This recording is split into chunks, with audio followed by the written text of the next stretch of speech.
Hello, my stamping friends. This is Renee Novak at blessedbycards.com. I'm an independent Stampin' Up! Demonstrator in the United States, and I'm here today to share with you 3 cards that I created using the Country Flowers bundle. Now, this bundle has a bunch of stamps, some fun containers for our flowers, and dies to cut those out.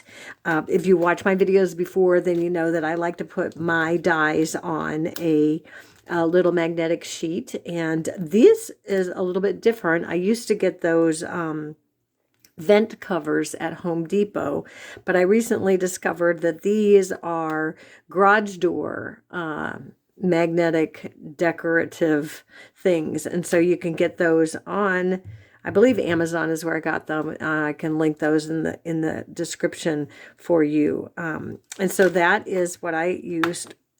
Let's get started with our 3 cards. And so for my first card, I created using some of the Meandering Meadows Designer Series paper, and said that is a piece on the back, and this is a Cajun Craze card base. And then I did another little Cajun Craze card background with some Very Vanilla. And what I did was colored in my flowers before I cut them out with my colored pencils, and used a little bit of blending pens to, you know, just kind of to blend them a little bit. If you are familiar with the blend pens, then they are just a plain solution that helps you with watercoloring, and it's really great to kind of soften that watercolor pencil look.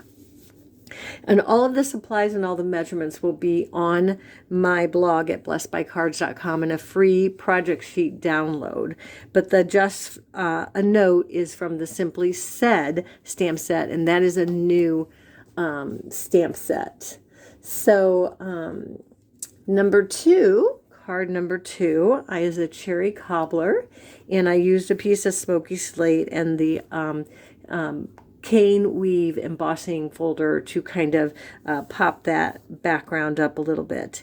And again, I used the watercolored pencils and a blend pen to create that look on my flower pot. And then I just attached it all up. And again, all the measurements and the supplies are available on my blog at blessedbycards.com. Now, my last card is made with crumb cake, and again, some of that Meandering Meadows Designer Series paper. I have a little strip behind here, and then I have a little strip on my banner. So this is just I think it's a 1" by 3 maybe, and I did the little scissors with the paper snips and made the banner, and then I attached my little piece of Designer Series paper underneath it. And for this one, I put the strip of Designer Series paper on the back, and then a little strip of the crumb cake, and I just took a black marker to make those 3 dots to make it kind of look like there's some bling on there. And then I did a few dots just around with a marker, just real light tapping, and hopefully you can see those in the video, those little accent marks there. Now these flowers I again colored with the watercolor and the blend pen, but I used Stampin' Dimensionals to pop these up. My other ones were just glued directly to the card itself. My first card and my second card, no pop-ups for those. But the last one I decided to put up on Stampin' Dimensionals. So those are my 3 cards that I created today, and that's really all I have for my Make It Monday. Be sure to hop on over to my blog and download that project sheet so you'll have all the supplies and measurements that you need to create these cards. So thanks for watching, and until next time, be blessed.